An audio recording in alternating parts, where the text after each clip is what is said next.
In this video, we're going to take a look at litigation about property in the English courts of the late Middle Ages and the Renaissance, because that's where a great deal of our property law originated.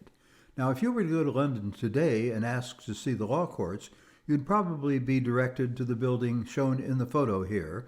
It's called the Royal Courts of Justice, and it's located on the Strand. However, the Royal Courts of Justice were built in the 1870s, so they're relatively recent.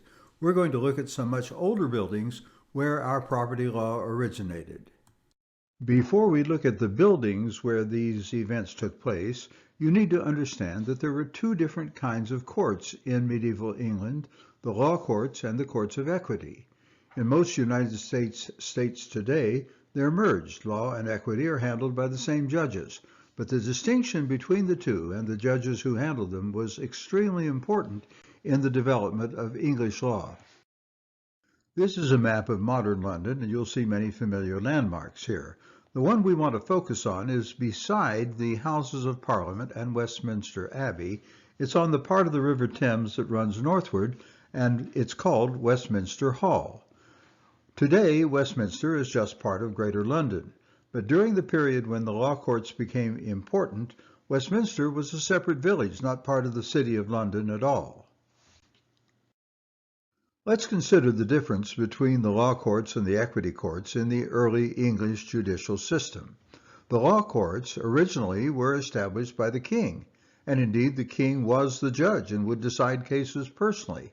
That became inconvenient, and so other judges were appointed, but they would travel with the sovereign as he traveled around the nation and would decide cases with him. That became fairly inconvenient, however, and so beginning in about 1215, about the same time as Magna Carta, the law courts became based in Westminster. They continued to travel periodically, and those traverses around the country were known as the assizes. But for the most part, cases were decided in Westminster. The law courts were rigidly bound to precedent, and as a result, the law evolved very slowly and often could not handle very intelligently the cases that were brought before the courts. The most common remedy the law courts gave was damages, but sometimes they gave other remedies as well, particularly in the property area, as we'll see in a few minutes.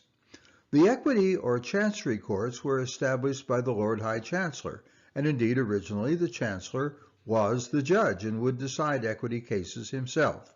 The Chancellor was an ecclesiastic, and as a result, the courts were originally ecclesiastical in nature.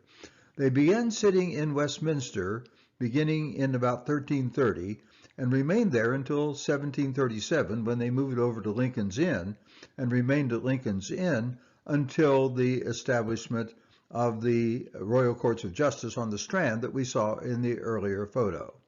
The law courts were bound by precedent, but the equity courts were not so much. They were much more creative, and they developed remedies such as injunctions, specific performance, rescission, and so on, that the law courts could not consider. As a result of this flexibility, they could overrule the law courts for much of their history. There was a good deal of competition between the law courts and the equity courts. Judges in those days were paid by the case, and as a result, it was advantageous to both sets of judges, both sets of courts, to attract as many cases as possible. As the courts were established in Westminster Hall beginning in the early 13th century, there were four specific courts that developed. King's Bench, or during Elizabeth's reign, Queen's Bench, considered disputes between citizens and the Crown.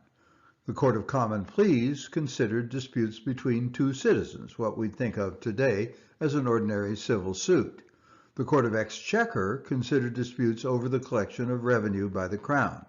And the last of these, of course, was the Court of Chancery, or Equity, which was under the direction of the Lord High Chancellor.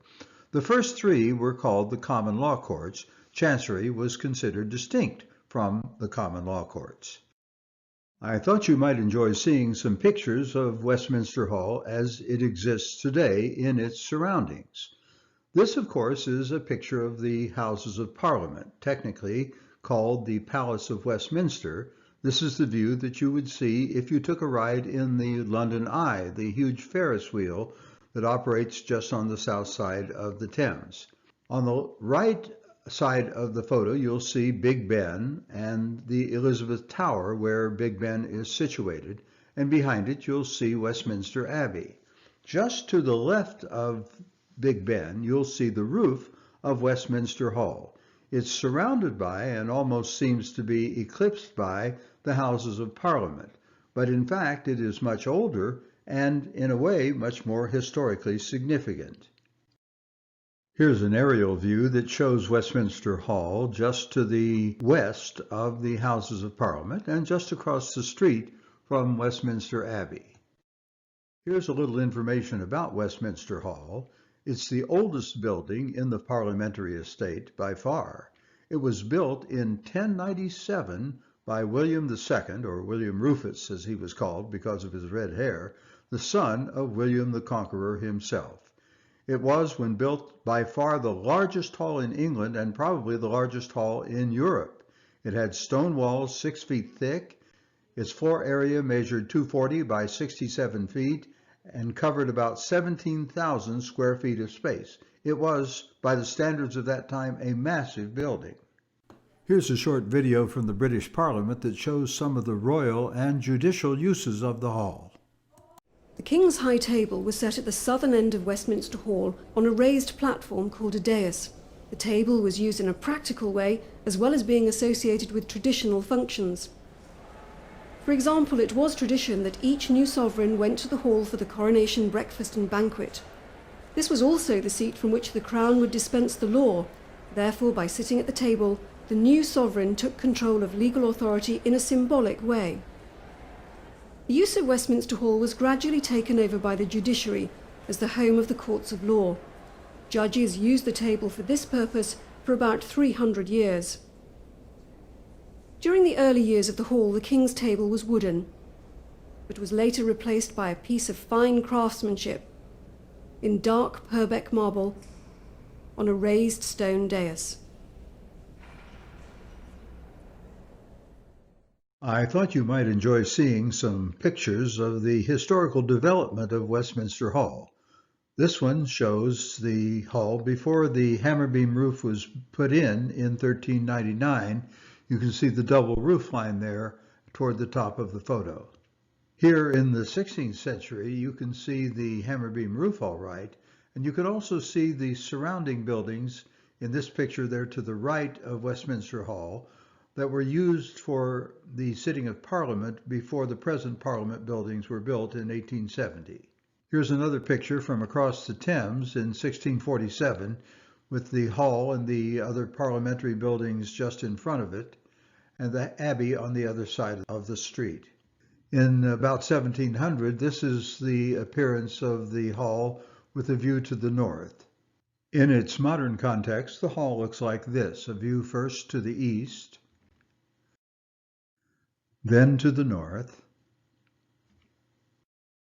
and finally to the south. The hall has been used for many purposes over the centuries.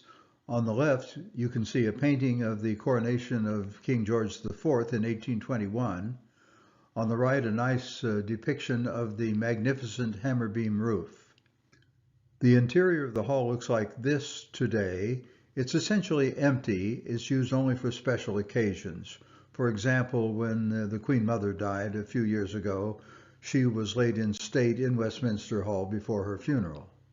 If we think back to the time when the common law courts were sitting in Westminster Hall, it turns out that they used all four corners of the hall to do so.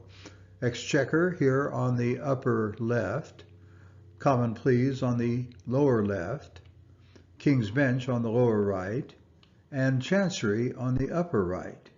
A very famous engraving from 1730 shows the courts of Chancery and King's Bench with a view to the south, and Common Pleas and Exchequer were located just behind the point of view of the photo on both sides here of the hall.